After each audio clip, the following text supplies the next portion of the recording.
दोस्तों, दुनिया के सबसे बड़े लोकतांत्रिक देश भारत के राजनीति में कुछ ऐसी घटनाएं हुई हैं जो भारतीय राजनीति के लिए एक बुरे सपने के समान साबित हुई है।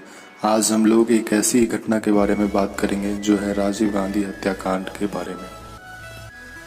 राजीव गांधी का जन्म 20 अगस्त 1949 ईस्वी को महाराष्ट्र की राजधानी बॉम्बे में होती है। राजीव गांधी की प्रारंभिक शिक्षा भारत के सबसे महंगे school the Doon international school Dehradun से हुई। अपनी प्रारंभिक शिक्षा पूरी करने के बाद आगे की पढ़ाई के लिए Rajiv Gandhi Imperial College London जाते हैं, जिसके बाद वे इंजीनियरिंग की पढ़ाई के लिए कैम्ब्रिज यूनिवर्सिटी इंग्लैंड जाते हैं, जहां उसकी मुलाकात इटली की एंटोनियो माइनो से होती है, जिससे शादी करके राजीव गांधी 1966 में भारत लौट जाते हैं। राजीव गांधी को पायलट बनने का बहुत शौक था, जिसके कारण वे भारत लौटने के बाद दिल्ली फ्लाइंग क्लब से एक पायलट की ट्रेनिंग पूरी करते हैं और 1970 में इंडियन एयरलाइन में बतौर एक पायलट अपनी सेवा देना शुरू करते हैं। राजीव गांधी एक राजनीतिक परिवार से होने के बावजूद उसे राजनीति में बिल्कुल लगाव नहीं था, लेकिन वक्त के पलटवार ने उसे राजनीति में ला खड़ा किया। दरअसल 1980 में एक विमान दुर्घटना में राजीव गांधी के बड़े भाई संजय गांधी की मौत हो जाती है, जिसके बाद संजय गांधी का संसदीय क्षेत्र अमेठी का सीट खाली हो जाता है, जहां फिर से उपचुनाव होना होता है। इंदिरा गांधी के कहने पे राजीव गांधी उस उपचुनाव में खड़े होते हैं और अमेठी संसदीय क्षेत्र का उपचुनाव जीतकर पहली बार राजनीति में पैर रखते हैं। अभी राजीव गांधी राजनीति में दांव पेच सीख ही रहे होते हैं कि उसी बीच 31 अक्टूबर 1984 को देश की आयरन लेडी कहे जाने वाली उनकी माता और हमारी पूर्व प्रधानमंत्री श्री इंदिरा गांधी की सिख दंगों के कारण गोली मारकर हत्या कर दी जाती है, जिसके कारण कांग्रेस पार्टी का सारा दायित्व राजीव गांधी के कंधों पर चला जाता है। जिसके बाद राजीव गांधी कांग्रेस का अध्यक्ष का पद संभालते हैं और अगले चुनाव की तैयारी में लग जाते हैं। 1984 के लोकसभा चुनाव में व्यक्तिगत रूप से दुखी होने के बावजूद उन्होंने मर्यादा, संतुलन और संयम का परिचय देते हुए राष्ट्रीय जिम्मेदारी का अच्छे से निर्वहन किया और देश के कोने कोने में जाकर चुनाव प्रचार किया, जिसके परिणाम स्वरूप 1984 के लोकसभा इलेक्शन में 514 सीट में से 414 सीट लाकर देश के सबसे युवा प्रधानमंत्री के रूप में प्रधानमंत्री का पद संभाला। उन्हीं दिनों श्रीलंका में LTTE लिबरेशन टाइगर्स ऑफ तमिलीलम नाम का एक अलगाववादी संगठन, जो पिछले 30 सालों से उत्तरी पूर्वी श्रीलंका में एक स्वतंत्र तमिल राज्य की स्थापना के लिए संघर्ष कर रहा होता है, जिसके कारण श्रीलंका में पिछले कई सालों से गृह युद्ध छिड़ गया होता है, जो कि एशिया का सबसे लंबा चलने वाला गृह युद्ध साबित होता है।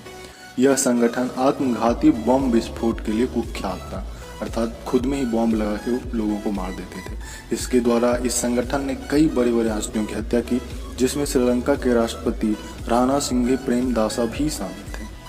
LTT से परेशान होकर के 1986 में श्रीलंका और भारत का शांति समझौता होता है, जिसके बाद Rajiv Gandhi Indian Peace Keeping Force नाम का एक फोर्स का गठन करते हैं, जिसका काम श्रीलंका से LTT के साथ साथ अन्य आतंकवादी संगठन का खात्मा करना होता है। LTT को श्रीलंका में भारतीय सेना का हस्तक्षेप पसंद नहीं आता है, जिसके कारण LTT कई बार राजीव गांधी को मारने की कोशिश करता है, लेकिन हर बार असफल हो जाता है।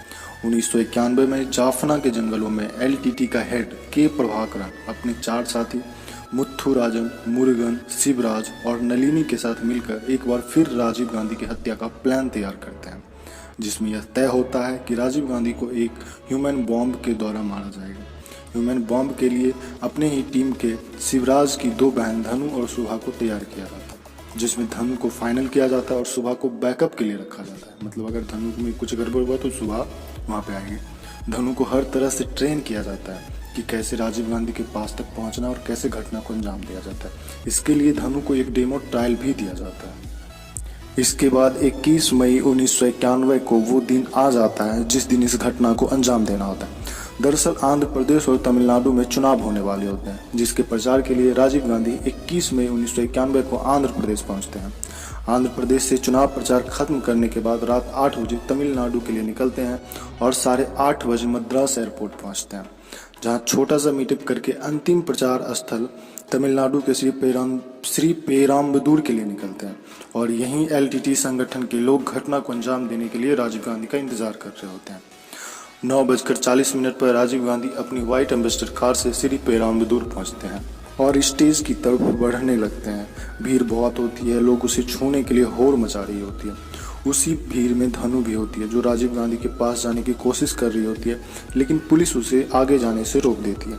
जिसके बाद धनु जोर जोर से आवाज़ लगाने लगती है, जिसके कारण राजीव गांधी की नज़र धनु पे पड़ती है, जो कि एक माला लेकर खड़ी थी। और राजीव गांधी के कहने पर पुलिस उसे स्टेज की तरफ आने देती है। धनु राजीव गांधी के पास जाती है, माला पहनाती है और नीचे प्रणाम करने के लिए झुकती है। दरअसल धनु अपने कंधे पे RDX का बॉम्ब लगाई होती है, जिसका रिमोट पैर में लगा होता है। नीचे झुकने के बहाने बॉम्ब का रिमोट दबा देती है, जिससे भयानक विस्फोट होता है, जिसमें राजीव गांधी समेत 14 अन्य लोगों की मौत हो जाती है और 50 से ज़्यादा लोग घायल हो जाते हैं। इस घटना के बाद बहुत सारी इंक्वायरी बैठती है और नलिनी शिवराज मुरुगन समेत बहुत लोगों को अरेस्ट किया जाता है। लेकिन LTT का जो हेड था के प्रभाकरन वो भाग जाता है, जिसे 2009 में श्रीलंका सैनिक एक मिशन में मार गिराता है।